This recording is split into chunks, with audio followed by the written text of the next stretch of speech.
വിദ്യാഭ്യാസവും വാണിജ്യവൽക്കരിക്കപ്പെട്ടതോടുകൂടി നമുക്കറിയാം 1990-കളിലൊന്നും മുമ്പൊന്നും കുട്ടികൾ ഉണ്ടായ അവൻ എഞ്ചിനീയർ ആകണം, അവൻ ഡോക്ടർ ആവണം, അങ്ങനെ അവൻ പ്രൊഫഷണൽ ക്വാളിഫിക്കേഷനോടുകൂടി വലിയ വലിയ സ്ഥാനങ്ങളിൽ എത്തണം എന്ന് ആഗ്രഹിക്കുന്ന മാതാപിതാക്കൾ ഉണ്ടായിരുന്നില്ല. കുട്ടി പഠിച്ചു വരുമ്പോൾ താല്പര്യമനുസരിച്ച് അനുസരിച്ച് ഏതാ മേഖല വേണ്ടത് എന്ന് തിരഞ്ഞെടുത്ത് അങ്ങോട്ടയക്കും. അതായിരുന്നു രീതി.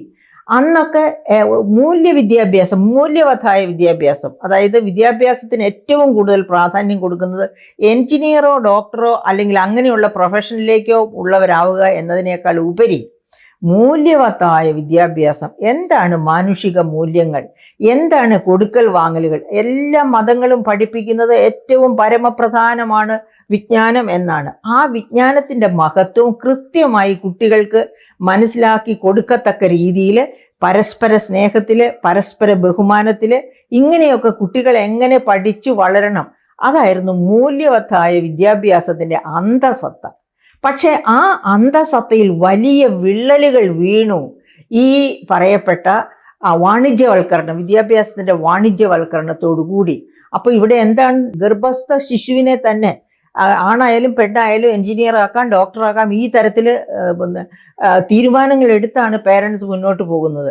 അപ്പോൾ പിറന്നു വീഴുന്ന കുട്ടി ഒരു 2 വയസ്സാകുമ്പോൾ മുതലേ ആ കുട്ടിയിൽ എന്തെങ്കിലുമൊക്കെ കുത്തിവെച്ചെന്ന് ഞാൻ പറയുന്നത് ഇൻജക്ഷൻ അല്ല, ഈ വാക്കുകളും ആശയങ്ങളും ഒക്കെ കുത്തിവെച്ച് അതിനെ മെഡിസിനിലോട്ട് വിടണോ, അതിനെ എഞ്ചിനീയറിങ്ങിലോട്ട് വിടണോ, അതിനെ വേറെ കമ്പ്യൂട്ടർ സയൻസിലേക്ക് വിടണോ, ഈ തരത്തിലുള്ള പര്യവേഷണമാണ് മാതാപിതാക്കൾ തന്നെ കുട്ടിയിൽ. എന്നിട്ട് കുട്ടി പിച്ച വയ്ക്കുന്ന പ്രായമാവുമ്പോൾ മുതലേ ഏതെങ്കിലും ട്യൂഷൻ സെൻറ്ററിലേക്ക് കൊണ്ടുവിട്ട് അവിടെ നിന്നൊക്കെ പഠിപ്പിച്ച് എങ്ങനെയെങ്കിലുമൊക്കെ എൻട്രൻസ് പരീക്ഷ പാസ്സാക്കി എടുക്കുക, ഇതൊക്കെയാണ്. അപ്പോൾ എവിടെയാണ് മൂല്യം പഠിപ്പിക്കപ്പെടുന്നത്?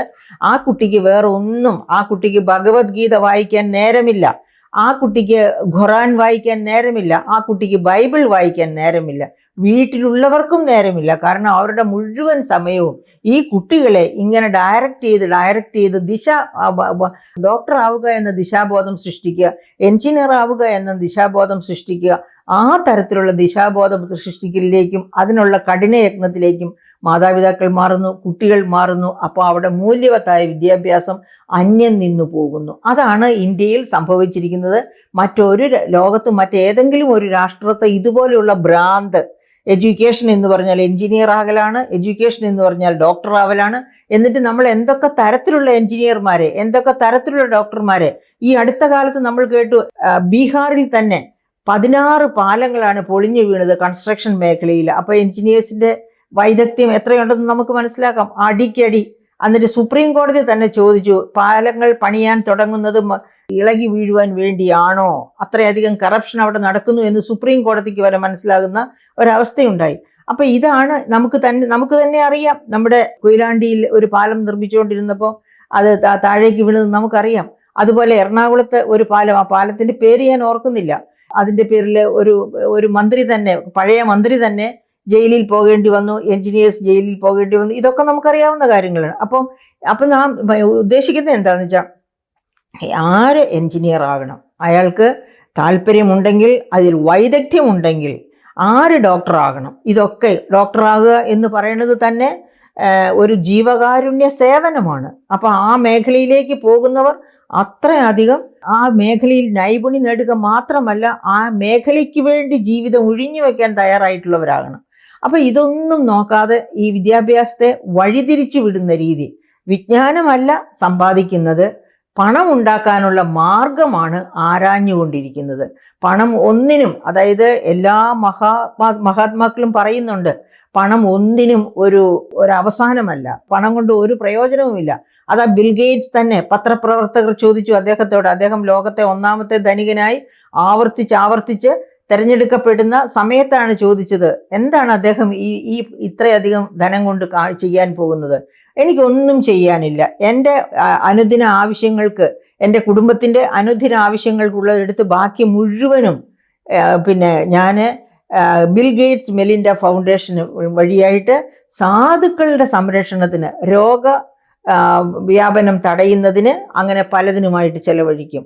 അപ്പോൾ താങ്കളുടെ മക്കളോ അവർക്ക് നല്ല വിദ്യാഭ്യാസം കൊടുത്തിട്ടുണ്ട്, അവർക്ക് നല്ല ജോലിയുണ്ട്, അവരുടെ കാര്യം അവർ തന്നെ നോക്കിക്കൊള്ളും. ഇതാണ് പറഞ്ഞത്, ആ ആറ്റിറ്റ്യൂഡാണ്.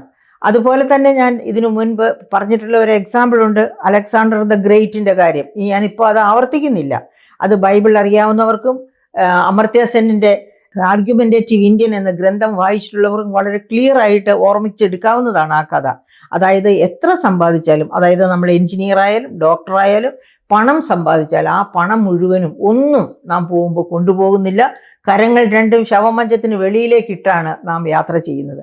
അപ്പോൾ നമുക്ക് കൊണ്ടുപോകാവുന്നത്, അതായത് ഡോക്ടർ എസ് രാധാകൃഷ്ണന്റെ ജന്മദിനം നാം വിദ്യാഭ്യാസ ദിനമായിട്ട് ആചരിക്കുന്നതിന്റെ കാരണം എന്താണ്? അദ്ദേഹം വിജ്ഞാനിയായിരുന്നു, ജ്ഞാന സമ്പാദനത്തിന് വളരെയധികം കഷ്ടപ്പെട്ട ആളാണ്. എന്തുകൊണ്ട് നമ്മൾ രവീന്ദ്രനാഥ് ടാഗോറിനെ ഓർക്കുന്നു?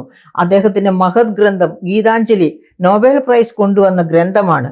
അപ്പോൾ ഈ ജ്ഞാനം എന്ന് പറയുന്നത് നാം സമ്പാദിച്ചിട്ടുണ്ടെങ്കിൽ നമ്മുടെ മരണാനന്തരവും അത് നമ്മെ ഉയർത്തിപ്പിടിച്ചുകൊണ്ട് നമ്മുടെ പ്രകാശം ഈ ലോകത്ത് പരത്തിക്കൊണ്ട് നിലനിൽക്കുന്നുണ്ടാകും. അതേ സമയത്ത് അതില്ലെങ്കിലോ, വിജ്ഞാനമില്ലാതെ നാം എന്ത് സ്വത്ത് സമ്പാദിച്ചാലും അതൊക്കെ നൈമിഷികമാണ്. അതൊക്കെ കളഞ്ഞ് വെറും കൈയോടെ നാം മരണാനന്തരം പോകേണ്ടി വരും.